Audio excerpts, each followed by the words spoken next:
اهلا بكم في حلقه جديده من حلقات مافيا كوره. النهارده جايين نتكلم عن الموسم الجديد والجوله الجديده من دوريات خمسه الكبرى، وخصوصا الدوري الانجليزي وكبراء اسبانيا. لغايه دلوقتي مان سيتي ماشيه تقريبا برضه هتكمل اغتصاب في بقيه فرق انجلترا كلها. ريال مدريد قدر في الجوله الاولانيه ضد اتلتيك ان هو يكسب برغم من الخسارات الكتيره، زي تيبو كورتوا اللي اتصاب وزي قدر ميليتاو. برشلونه من الرغم ان هم قدموا مباراه تعتبر جيده بس ما خرجوش باللي هم كانوا عايزينه، يعني وقعوا في عقبه التعادل السلبي ضد ختافي. وارسنال برضو غالبا هيكون منافس تقيل جدا وشرس السيزون ده مع مانشستر سيتي. وحاليا مانشستر يونايتد ما اقدرش اقول ان انا يعني ان حاله احسن حاجه، ما نقدرش نقول ان هو برضه هيقدر ينافس على الدوري الانجليزي السنه دي. وبرضه نفس الكلام ينطبق على ليفربول وتشيلسي اللي حالهم لغايه دلوقتي غير معروف. فعلشان ما اطولش عليكم يلا بينا نخش بالانترو. معاكم محمد ممدوح في حلقه جديده، ويلا بينا نخش بسرعه. خش بالانترو.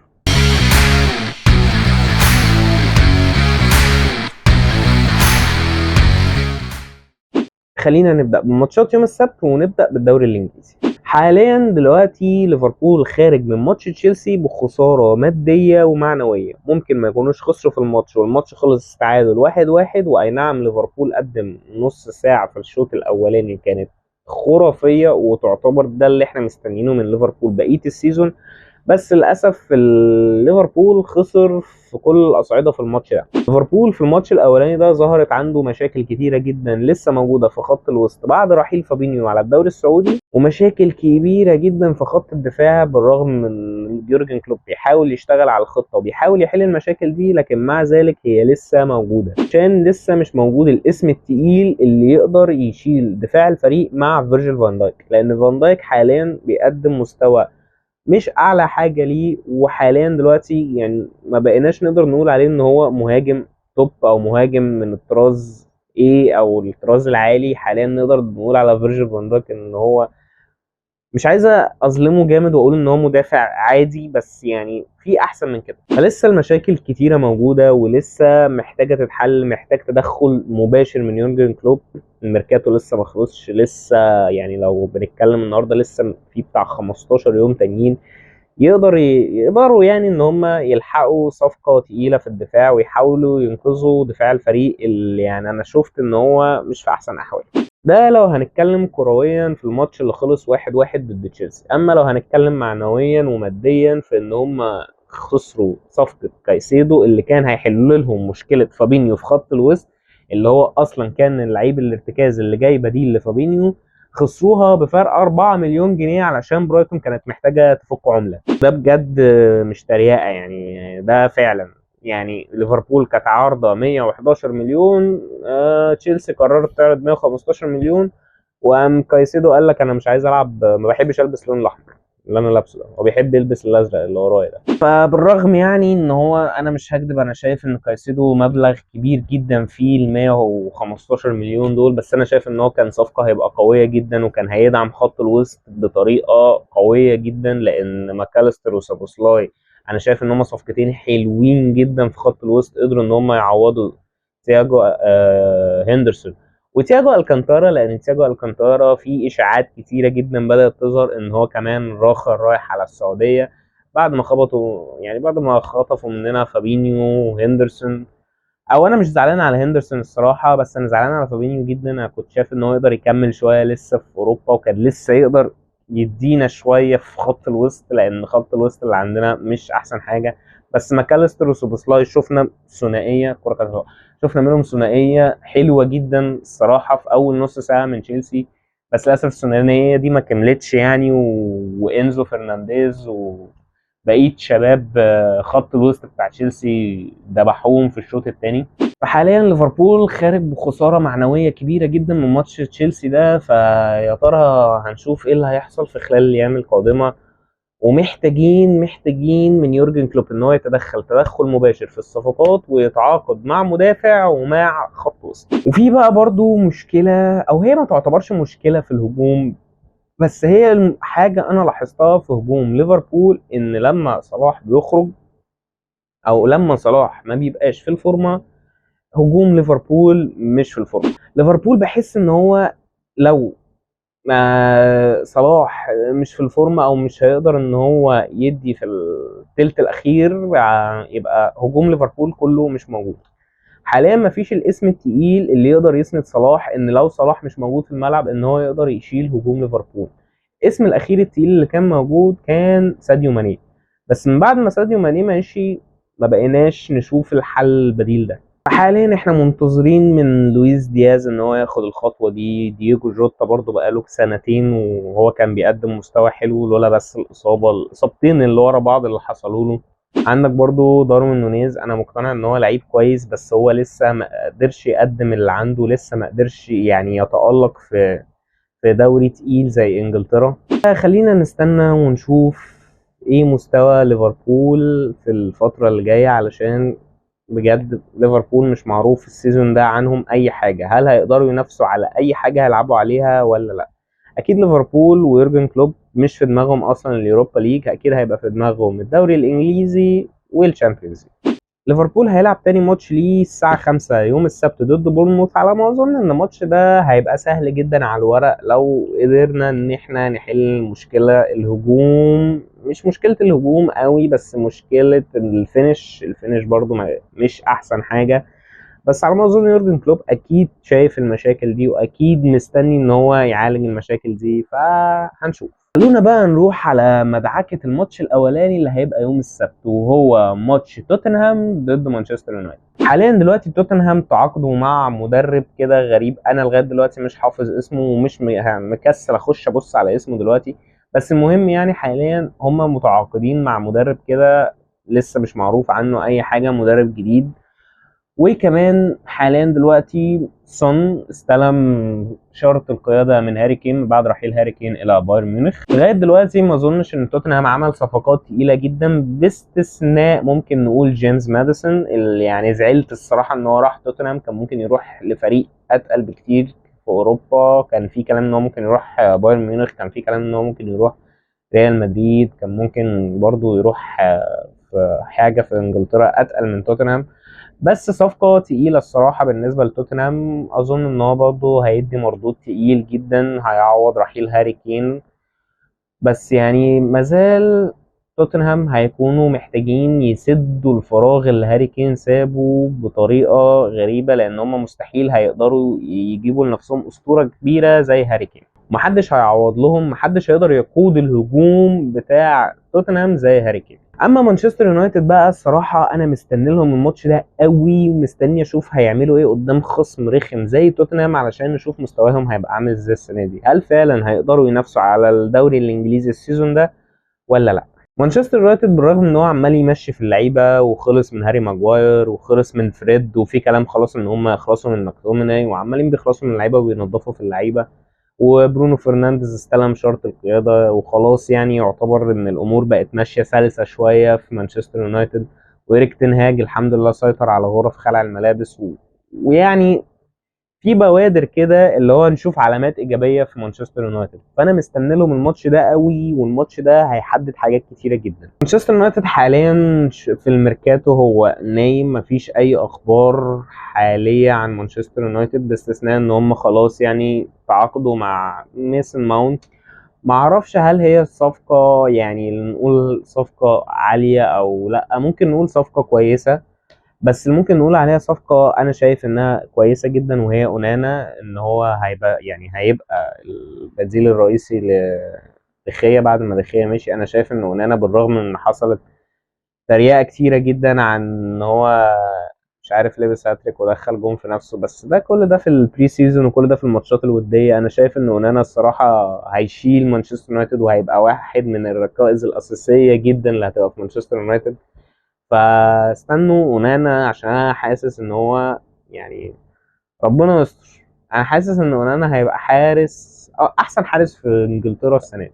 بصوا سبحان الله، الماتش ده دايما بيبقى فيه كده حاجه من جوه كده. الماتش ده ما بيبقاش سالك، ما تفهموش ليه. اصل بصوا يعني رغم ان مانشستر سيتي داخل بقوه ولسه كسبان ثلاثيه ومش عارف ايه، ولسه مغتصب بيرنلي الجمعه اللي فاتت 2-0 عادي يعني، بس الماتش ده فيه نيوكاسل دايما بيعرفوا يلعبوا ضد مانشستر سيتي، وخصوصا نيوكاسل بيقدموا يعني حاليا واحده من احسن نسخ اللي نيوكاسل قدمتها، طبعا بعد مشروع الاستثمار السعودي بتاع صندوق الاستثمار السعودي. ايدي هاوي عامل شغل عالي جدا، ولسه مخلصين في صفقتين ساندرو تونالي من اي سي ميلان. الصفقه دي انا حاسس انها هتبقى صفقه تقيله جدا ومحوريه جدا جدا، وفعلا يعني هتبقى صفقه قويه جدا. نيوكاسل قدرت ان هي تكسب 5-1 ضد استون فيلا. استون فيلا اللي هي مش فريق قليل، ضد اوناي امري اللي بيختص اصلا في الدوري الانجليزي، وبيختص ان هو يدافع ويلعب ضد فرق تقيله. فانا شايف جدا نيوكاسل هتبقى مشروع قوي جدا السنه دي والسنتين اللي جايين، وهيقدروا مش عايز اقول ينافسوا في تشامبيونز ليج، بس يقدروا ان هم يوصلوا لمراحل متقدمه وهيصعدوا من دور المجموعات. اما مانشستر سيتي مفيش خلاف عليه. مانشستر سيتي يعني يعتبر هو احسن فريق في العالم حاليا، هو الفريق المتزن ماديا ومتزن معنويا داخل في خلع الملابس، ومعاه احسن مدرب في العالم حاليا، معاه كتيبة على الدكة غير الكتيبة الأساسية اللي بتلعب. فأنا مش شايف حاليا إن هم عندهم أي مشاكل. مفيش اي ثغرات ظهرت حاليا لغايه دلوقتي. فلغايه اما نشوف مانشستر سيتي بيلاعب فرق تقيله هنشوف. يمكن تكون دي العقبه الاولانيه اللي هنشوفها في طريق مانشستر سيتي. صدقوني الماتش ده هيبقى حلو، تابعوه. هيبقى يوم السبت على الساعه 10. وخلينا بقى نروح لكبيراي لندن. تشيلسي هيلعب يوم الاحد ضد ويست هام يونايتد. خلينا بقى نروح لكبيراي لندن ونروح لتشيلسي اللي هيلاعب ويست هام يوم الاحد. تشيلسي زي ما قلنا هم خارجين بماتش، هم اكيد كانوا متضايقين. يعني بوتشيتينو طلع اساسا بعد المؤتمر الصحفي بعد ماتش ليفربول، طلع كان ناقص يشتم في الحكم ويشتم في ليفربول ويشتم في يورجن كلوب ويشتم في الجماهير ويشتم في البشريه كلها. هو طلع قال ان الماتش ما كانش عادل وان هم كانوا يستحقوا الفوز وكده. والكلام ده ممكن اكون متفق معاه شويه لو انا ما كنتش ليفربولي الصراحه، يعني فاهم. فانا مش متفق مع الكلام ده، والكلام ده اي هري يعني، تمام. بس هو الصراحة تشيلسي خرجوا من الماتش ده يعتبروا كسبانين معنويا، بان هم قدروا يخطفوا كايسيدو من ليفربول ب 115 مليون يورو. اي نعم ده مبلغ اوفر ريتد فشخ، بس يعني انا شايف ان الصفقة دي هتبقى قوية. انا شايف ان الصفقة دي هتدي تقل جدا لخط وسط تشيلسي. يكفي اصلا انزو فرنانديز لوحده. انزو فرنانديز هو كان مان اوف ذا ماتش اصلا بتاع ليفربول، قدم احسن ماتش ليه في حياته من ساعه ما جه تشيلسي ضد ليفربول الاسبوع اللي فات. فحاليا يعني تشيلسي معنوياتهم عاليه. بوتشيتينو انا شايف شغله وحاسس ان هو يقدر ينافس على الدوري الانجليزي السنه دي لو قدر ان هو يظبط الشباب الكتيره الموجوده معاه ويعمل توليفه كده معينه. هنشوف. ماتش سهل على الورق يعني بالنسبه لتشيلسي، وما اظنش ان هيبقى فيه اي مشاكل. نروح بقى لكبير لندن التاني ووصيف الموسم اللي فات، ارسنال اللي هيلاعب كريستال بالاس يوم الاثنين. ماتش كده لوحده يوم الاثنين يعني. الدوري الانجليزي هو زهقان ايه بيلقطوا الماتشات كده بيحطوها في اوقات غريبه كده، ومش عارف ليه الكوره برضه دي زعلانه مني شويه. حاليا ارسنال خارج بفوز عالي معنويا جدا ضد برينتفورد الجوله اللي فاتت. قدر ان هم يعني شفنا بوادر عاليه جدا من ميكيل ارتيتا. حاليا ميكيل ارتيتا بيحاول ان هو يطبق تكتيك بيب جوارديولا لما كان بيمرن برشلونه ايام الجيل الذهبي. يعني في ناس كتيره كده دخلت، هبقى احاول اجيب لكم الفيديو كده، ان في ناس كتيره دخلت وقعدت تقارن ما بين الخطه اللي ميكيل ارتيتا بيلعب بيها دلوقتي وكان بيحاول يلعب بيها الكام يوم اللي فاتوا. كان بيحاول يقارنوا ما بين الخطه دي ونفس الخطه اللي كان بيلعب بيها بيب جوارديولا لما كان بيمرن الجيل الذهبي بتاع برشلونه. ميكيل ارتيتا طموحه عاليه قوي وعايز يعمل شويه تيكي تاكا وعايز يلعب بنفس اسلوب بيب جوارديولا. فهل يا ترى نشوف الكلام ده بيحصل فعلا على ارض الواقع زي ما حصل في ماتش الكوميونتي شيلد؟ ماتش يعتبر رخم شويه على الورق. كريستال بالاس دايما بيبقى خصم رخم على كبار انجلترا كلها مش على الارسنال بس. فعلى ما اظن الماتش ده هيبقى رخم شويه، بس الارسنال يعني هيعدوا الماتش ده وامرهم سهل. ارسنال انا مستني لهم اشوف ماتشات الكبار السته. احنا مستنيين، احنا لازم نستنى الكبار الستة اما يلعبوا بعض. كبار السبعة بقى، نقدر نقول الكبار السبعة بعد ما نيوكاسل دخل معانا في الحوار. وخلينا بقى نروح للكبيرة اسبانيا، لريال مدريد اللي هيلاعب الميريا يوم السبت. حاليا ريال مدريد اي نعم كسب اتلتيك في الجولة الأولانية، كسبوا 2-0، بس حاليا في مشاكل كتيرة ظهرت في الفريق. يعني اللي اتفرج على الماتش أكيد خد باله من المشكلة دي. يعني يعتبر هجوم الفريق بعد رحيل بنزيما، مش هقول في مشكلة لكن هقول في حاجة ناقصة. يعني في المهاجم رقم 9 اللي يخلص الفينش، اللي ينقذ الفريق، الفينش اللي هنحتاجه لما نكون مزنوقين. هي دي الحاجة الناقصة اللي في هجوم الفريق. خط الوسط مش محتاجين نتكلم عليه، يعني بيلينغهام وكامافينجا وتشواميني وفالفيردي ومودريتش وكروز، فانا مش محتاج اتكلم عن خط الوسط. خط الدفاع بقى اللي مش عارف اقول اسم الصراحة، يعني انا حاسس ان انا لو قلت اسم، يعني الاسم الوحيد اللي ممكن اقوله هو ميليتاو، وحاليا هو اتصاب ومش معروف هو اتصاب قد ايه لغاية دلوقتي، بس في قطع في رباط صليبي، فمعنى كده ان هو يعني صراحة يعني تصبح على خير بقى الموسم ده كله. فيعني يا ريت يعني فيورنتينو بيريز وبرضه الاخ كارلو انشيلوتي يعني يعمل خير قبل ما يمشي ويروح على البرازيل في 2024. يا ريت يعني يحاول يجيب لنا مدافع تقيل من خامة سيرجيو راموس، القائد اللي يقدر يقود دفاع الفريق. مش تروح تجدد لي الناتشو سنة اللي هو خلاص بيودع الكورة ونسي الكورة اصلا. حاليا ريال مدريد عندهم مشاكل كتيرة جدا في الدفاع لازم يحلوها، ولازم يعني قبل ما يعني ايه ما نخش في مدعكة ماتشات ونخش في مدعكة دوري اسباني ودوري ابطال وكاس، هيحصل ضغط كتير جدا في الماتشات، وانت خصوصا في خط الدفاع انت ما عندكش بديل. اي حد هيتصاب انت ما عندكش بدلة. فحاليا لازم المشكله دي تتحل، وعلى ما اظن اتوقع في نهايه الميركاتو هنشوف ريال مدريد على الاقل بيتعاقد مع مدافع شاب حتى. وخلينا بقى نروح على الناحيه التانيه لبرشلونه، لغايه دلوقتي يعني مش معروف برضو حالهم ايه. يعني ناس كتيره جدا طلعت ويعني بيقولوا ان برشلونه حاليا هم هيكونوا اللي هيكسبوا الدوري الاسباني، لان هم اللي حالهم مستقر اكتر مننا. وانا حاسس ان دي على ارض الواقع ممكن تكون صحيحة نوعا ما، لكن جوه الملعب حصلت حاجات مختلفة. يعني لما تيجي تتفرج على ماتش ختافي حصلت مشاكل كتيرة، قدرنا نشوف ان في ثغرات كتيرة في خط الدفاع رغم قوة اراوخو وكوندي وبالدي ويامال. شفنا يعني عناصر شباب حلوة جدا، بس مع ذلك في مشاكل في خط الدفاع. بس باستثناء خط الدفاع برضو ما اظنش ان برشلونة عندهم المشاكل الكتيرة اللي عندنا مثلا. فعلى ما اظن يعني ان برشلونة حالهم مستقر اكتر مننا. سيبك من ان هم اتعادلوا مع ختافي، الماتش ده كان لسه بداية الدوري وكان لسه يعتبر ماتش رخم على ارض الخصم، ولسه بتقول بسم الله وبتجرب اللعيبة الجديدة وبتجرب الدنيا. فيعني نقدر نلتمس العذر لبرشلونه. انا لسه قلقان من برشلونه وحاسس ان يجي منهم جدا السيزون ده، واخاف منهم كمنافس رئيسي على الدوري وبرضه دوري الابطال. برشلونه هيلاعب قادش يوم الاحد على ما اظن، هو ماتش سهل جدا على الورق، بس برضه هنشوف. يعني ماتش ختافي كان يعتبر سهل جدا برضه على الورق، فادينا هنشوف. وخدوا بالكم بقى علشان انا ناوي اهتم برضه، وعايزكم تقولوا لي تحت في الكومنتات عايزين نتكلم عن الموضوع ده ولا لا. ان انا ناوي اتكلم الفترة اللي جاية عن الدوري السعودي كتير. انا هتابع الدوري السعودي، شوفوا عايزين نتكلم عنه ولا لا.